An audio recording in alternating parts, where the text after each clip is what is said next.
After getting over my initial shock that Theresa May had decided to do a complete 360 and call a snap election, I didn't know whether to cry or clap.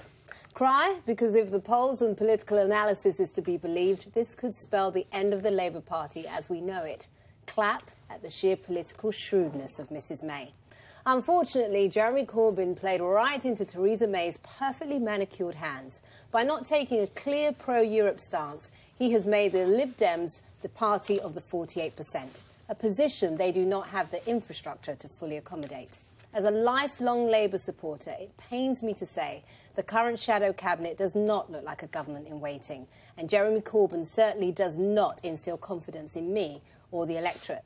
If, as expected, Labour does lose badly in June, and if the party breaks up as a result, casting us into the political wilderness for at least a decade, Jeremy Corbyn will have a lot to answer for.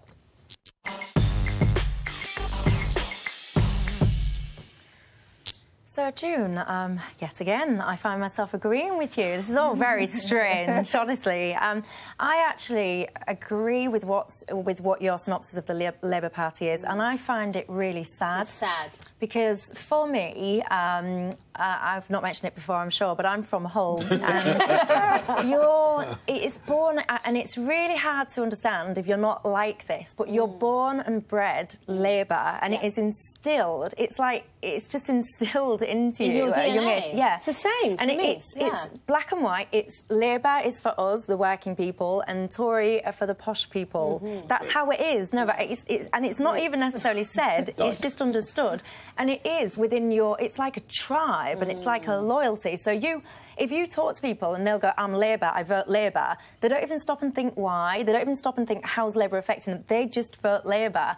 And I think that this time around, they're in a bit of, turmoil because it's like, well, who do I vote for? So if you're in a Brexit seat, like what our family seat is, you're in a Brexit seat, you want Brexit, so then you feel that the Tories are the party that represent Brexit, but then not the party that represents you. Exactly. Yeah. And I feel bad for those people. I feel that the Labour Party has done a terrible job, and I feel it's a real shame. There's some very decent people in the Labour Party, people who I have a lot of respect for, but the party as a whole, it's unelectable. Yeah, it really is, and it's just so upsetting to have to say this, and I think really there are...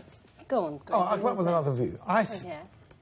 It could be the saving of the Labour Party, because let's say they get 150 seats. I'm assuming Corbyn goes. He's not going to go. I mean, if he doesn't go, then I think the thing breaks apart. Go.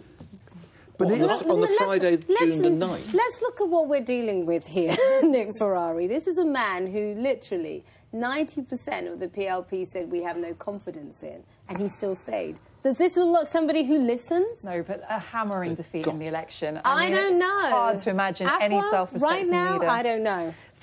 In the interest of fairness, we haven't really set out what Labour is saying in the election. So here is the Shadow Chancellor. If I sound unenthusiastic, I can't explain why.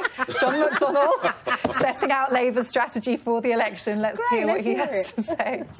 Once we get into the debate about the real issues, the policies, about what's happening to our health service, education, what's happening to the economy, what's happening to care for the elderly, and also what's happening about our future relationship with Europe, once we get into that debate, I think you'll see the polls narrow and the prospects of a Labour government. I think that's why she's avoiding the televised debate, because if you look at what happened to Jeremy Corbyn when he was elected leader of the Labour Party, no one gave him a chance whatsoever. And then he had the first live TV debate with the other candidates, and all of a sudden he became a candidate who could win. I just want to say about that, I mean, I agree that these issues, the NHS, education, social care, they're crucially important, but to act that Brexit is not the defining issue of this election, to me, is complete madness. But, Greg, you didn't quite finish your analysis. Yeah, so you were saying you think this is a... Yeah. Go on, tell us. Well, my analysis is that the Labour Party, when it comes down to 150, 160, 170 seats, which so they've is what got I think... 229 at the moment. I think, they'll come, I think they'll come well down. Don't know by how many. I think either he resigns, in which case the left won't have probably enough votes amongst MPs to put up another candidate. Out of this new batch. Out of the new batch. Yeah, that's a good point. Or if he doesn't resign, then the thing falls apart. and then they break away. And then the MPs have to stand up and say, well, he's got to go. We don't care what the constituency parties say. We don't care. Is he going to go? And how is that good for the Labour Party? Well, no, I say it could.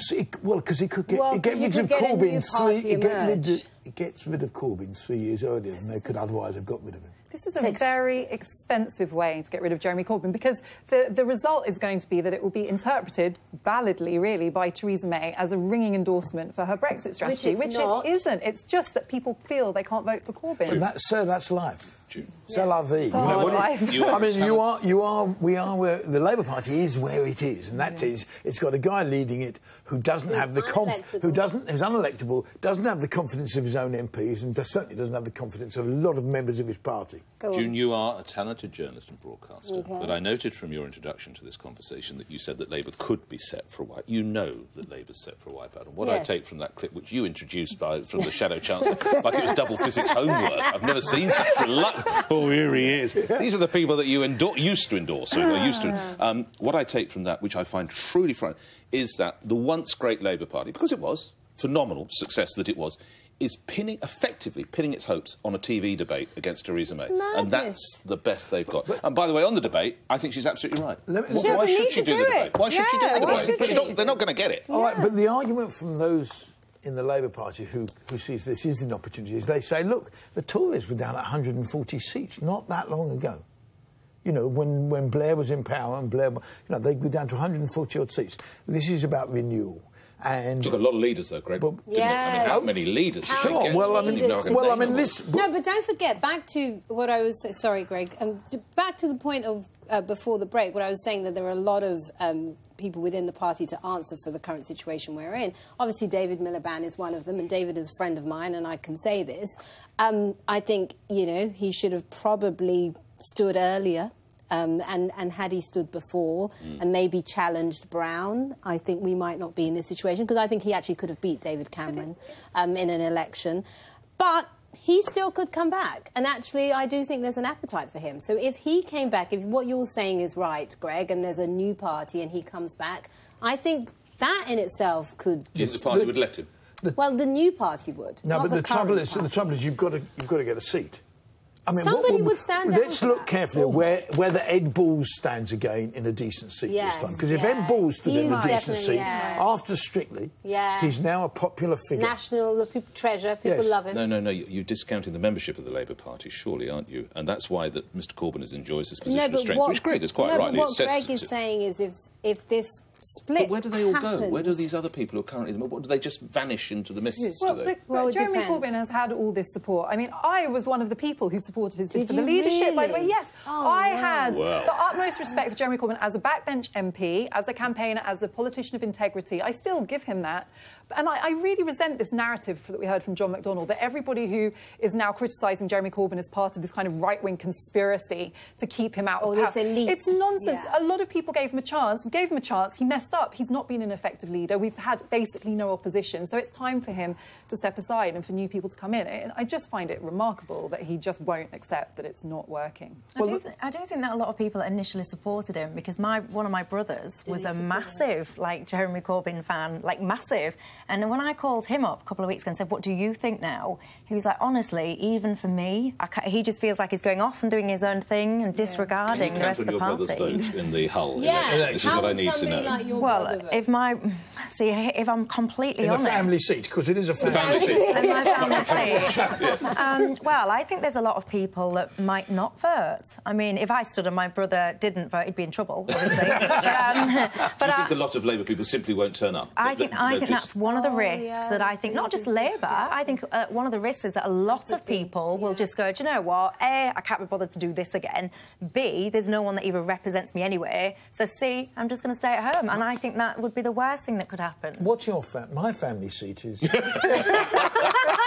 Hayes and Harlington, which happens to be the seat of the Shadow Chancellor, who you were so nice about just now.